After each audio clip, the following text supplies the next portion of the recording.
মালতী ফুলিল সেউতি উঠিল কেতেকী গা মুৰি দিলে সুৰীয়া কলিয়ে গল কপাই গাই বননিৰ বাতৰি দিলে। নমস্কাৰ, এয়া আছিল লক্ষ্মীনাথ বেজবৰুৱাদেৱে লিখা বসন্ত নামৰ কবিতাটোৰ এফাকি। বিশ্বৰ চাৰিওদিশে এতিয়া কৰোণাৰ সংহাৰ। অসমো এই শংকাৰ পৰা পৃথক নহয় আৰু তাৰ মাজতে সময় আঁতৰি গৈছে, নতুন নৱবৰ্ষ আহিছে আৰু নৱবৰ্ষত সকলোৱে এয়াই কামনা কৰিছে যে গোটেই পৃথিৱীৰ পৰা এই কাল সময়ছোৱা যেন সোনকালে আঁতৰি যায়।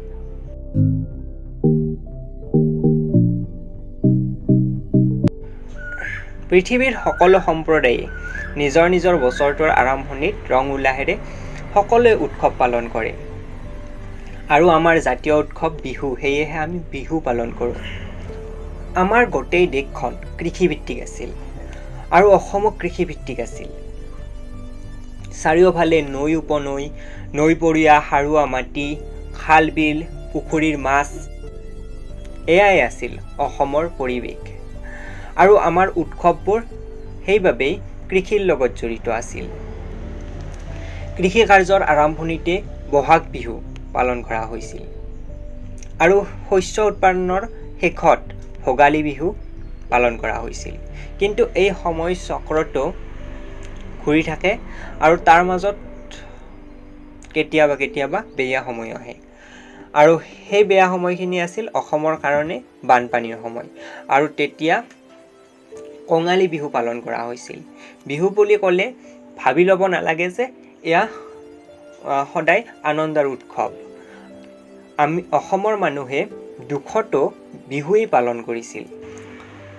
আজিকালি যিমানে কৃষি কাৰ্য কমি আহিছে সিমানে এই উৎসৱসমূহৰ মাদকতা আৰু পৰম্পৰাবোৰ কমি আহিছে আৰু সেইটো কমি অহাটোৱেই স্বাভাৱিক।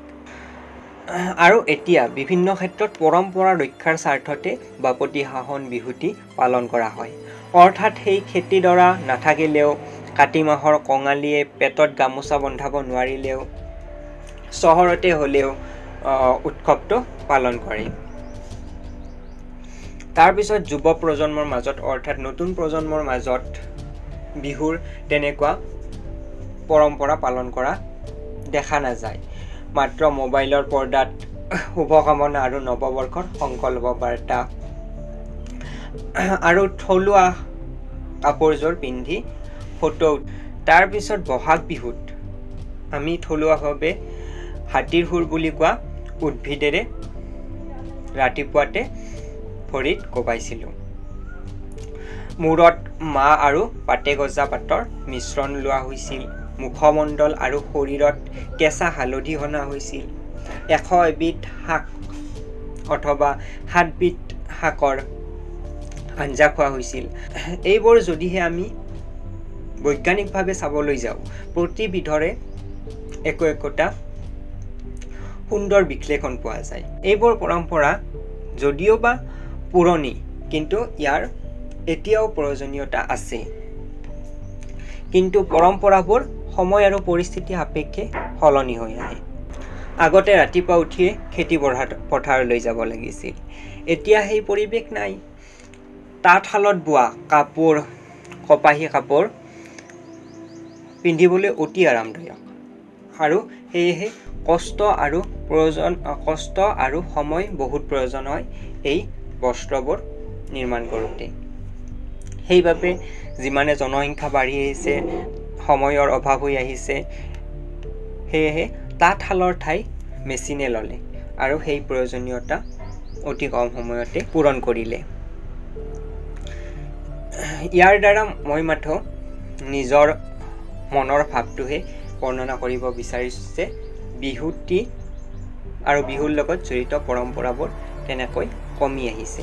আৰু মোৰ বন্ধু বান্ধৱীসকলে তোমালোকে আজিৰ দিনটোত কি কি পুৰণি পৰম্পৰা পালন কৰিলা জনাবাচোন।